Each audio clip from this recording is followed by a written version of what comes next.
Hello and welcome to a Maths with Harry lesson. In this video, we're going to have a look at parallel and perpendicular lines. Now, let's jump in straight to a definition. Parallel lines have the same gradient. I'll write that here.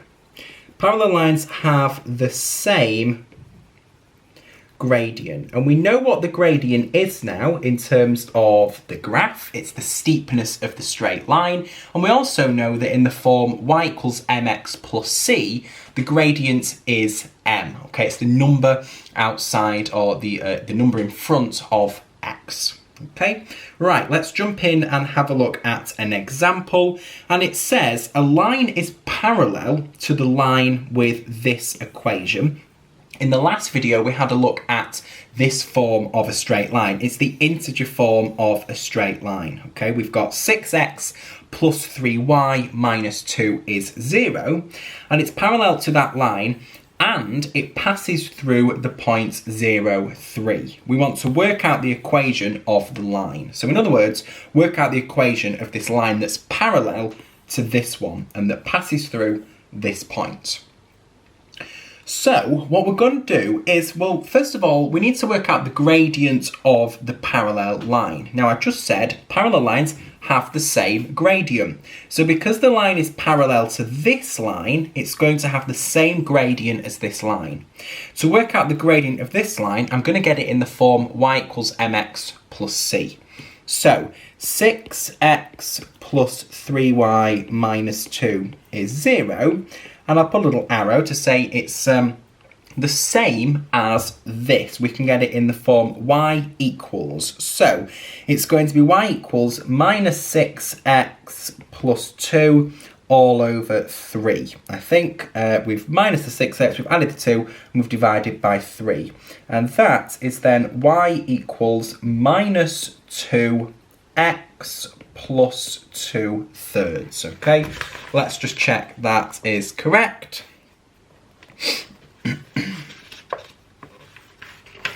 Where am I in the book? Yes, it is. Okay, so that is the equation of the straight line. So that then means, because this is the gradient of the straight line, this is my m, we have a gradient of minus 2, the parallel line will also have a gradient of minus 2 as well. So what we're going to have is, if we have the parallel line, if we use this form, y equals mx plus c, we can see that's going to be m is minus 2 because it's got the same gradient as the other line, okay? And then plus c is the y-intercept, okay? And we can see, well, we've got one point that it passes through. It passes through this point here, 0, 3. We're on the y-axis there because x is 0. So that means the y-intercept must be 3 because we're 0 in the x, so we're not going anywhere in the x direction. We're just going up 3 in the y, so we are on the y-axis. So therefore, we're going to have a y-intercept of 3. So c must be 3. So therefore, y is minus 2x plus 3. And that is the equation of the parallel line. Okay?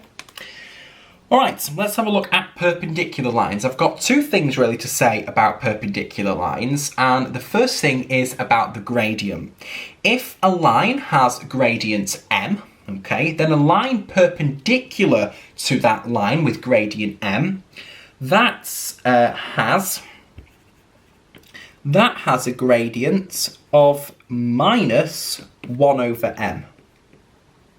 So we had a line with gradient m. M is just a number. We had a line with gradient m. The perpendicular line has a gradient minus 1 over m. The first thing we do is take the reciprocal, 1 over that number, so 1 over m, and then add a negative out the front. So in other words, it has the negative reciprocal gradient. We take m, we make it a negative, and we take the reciprocal, okay? And if two lines are perpendicular, what can that say about the product of their gradients? Product just means, and I'll write this in grey, that just means multiplication. So if we take the product of their two gradients, let's try it here. Gradient 1 is m, and the perpendicular line has the negative reciprocal gradient, so minus 1 over m. If we work out what that is, well, we can just multiply minus m over m. M over m can cancel to give me 1, and then we've got a negative out the front. It gives me minus 1. So the product of their gradients is minus 1. Okay, and that's always the case. So we can test if two lines out by working out the product of their gradients and seeing whether it gives minus 1. Okay, or we can also say, okay, well, one of them's got a gradient m. Is it the negative reciprocal? Is the gradient of the other line the negative reciprocal? If yes, they are perpendicular. Okay, so two lines are perpendicular. The product of their gradients is minus 1. Okay, let's have a look at an example. What I'm asking here is, are the two lines parallel, perpendicular, or neither?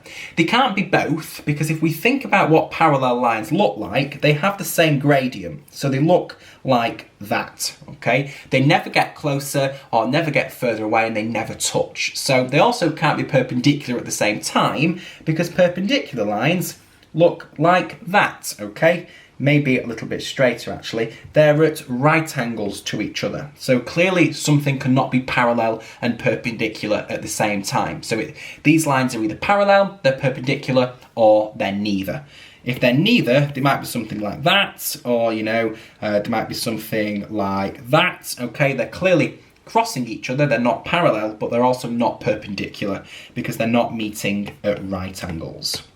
Okay, so first of all, let's test if they're parallel.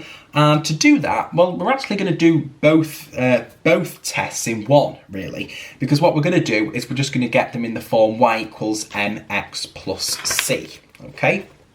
So, the first one, well, they're both in integer form, but the first one I can get to quite easily into y equals something. We'll call this number 1, and we'll call this number 2, okay? Number 1, I can get, in the form minus y is equal to minus 3x plus 2, just by adding the 2 to both sides and minusing the 3x, and then I can divide by minus 1 to give me 3x minus 2. Okay, so I can see the gradient of the first line is 3. Okay, so to test if the other line is parallel, or both lines are parallel to each other, the other line must have a gradient of 3. If it doesn't, then it could be parallel, but they need to be the negative reciprocal of each other. And if that's not the case, then neither of them are parallel. So let's test number 2. Okay, if we have a look at number 2, I can get 3y to be equal to minus x plus 6, and then divide both sides by 3, I'll have minus a third x plus 6 over 3, which is 2. So the gradient of this second line is minus 1 over 3. Have a look at what's in common. They both have a 3 in there, but one of them is just the number 3. The other one is minus 1 over 3. Notice this is the negative reciprocal of that. So because of that, these two lines are perpendicular, sorry.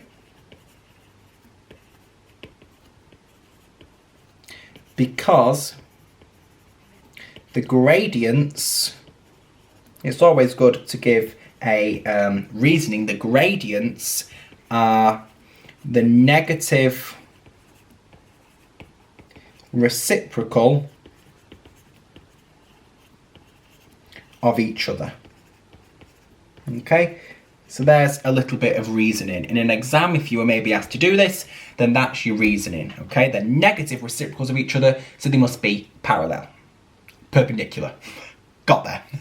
Okay, let's have a look at part B. Y is equal to x over 2. And then we've got an integer form of a different straight line. We've already got this in the form y equals something. I might write this, we'll call this number 1 and that number 2. I might write number 1 like this. Y is a half x, so it is really quite obvious what the gradient is.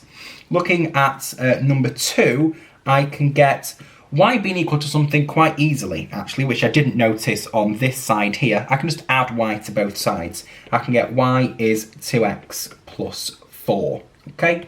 So the gradient here is 2. Now, parallel, they have the same gradient. Clearly they don't. One of the gradients is a half, the other gradient is 2, so they're not parallel. And they're also not perpendicular. This is the reciprocal of 2. The reciprocal is just 1 over the number. So the reciprocal of 2 is 1 over 2, which is a half. So it's true that it is the reciprocal, but it's not negative. We've not got a negative here, okay?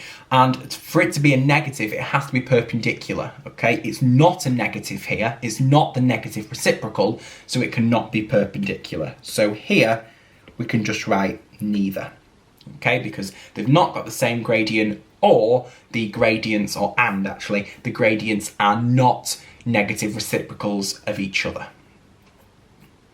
Okay, final example for the video, I think, yes it is. We have a line that is perpendicular to this line, and it passes through the point 5 minus 7. And we want to work out the equation of that perpendicular line. So, have a go. We want to work out the perpendicular line equation, so we need the gradient and we need a point that it passes through. We've already got the point that it passes through. We just need the gradient. Now, it's perpendicular to this line, so think what you can do with this gradient to work out the gradient of the perpendicular line. So pause and have a go if you want to, and then we'll work through the answer. Okay, what I'm going to do first is I'm going to work out the gradient of this line, and I'm going to do that by getting it in the form y equals mx plus c. So 2y minus x minus 8 equals 0. In y equals mx plus c form, I'll have this. I'll have y is equal to 1 over 2x plus 4. Let me just check that. We'll have 2y will be x plus 8. So then, yeah, divide by 2, a half x plus 4. So the gradient of the line is a half. So the gradient of the perpendicular line will be the negative reciprocal of that, which is, and I'll write it here, the gradient of perpendicular line is minus 1 over this gradient, because it's perpendicular to that, okay? And that's just another way of writing minus 2. We just flip the fraction, okay, with the negative out the front. So that means we've got a gradient of minus 2, and we've got a point that the line passes through. So all we need to do is substitute into y minus y1 is equal to m times x minus x1. That's a form of the straight line that I introduced in the previous video. Okay, so I'm just going to substitute. M is our gradient, x1 and y1 are the x and y values of the point that we've got, which is this point here. That's our m value, so let's just substitute. We'll have y minus y1, y minus 7, we've already got a minus here, so we're going to have a minus 7 there, is equal to m, which is minus 2, x minus x1, which is the x value of 5, and then I can simplify slightly, this is double negative here, y plus 7 is equal to minus 2 times x minus 5. And I'm going to leave it like that because we've not been asked to simplify our answer. That is a good form of a straight line. We can accept that at A level to be the form of a straight line. So that is your final answer. That's the equation of the line that is perpendicular to this line and passes through that point.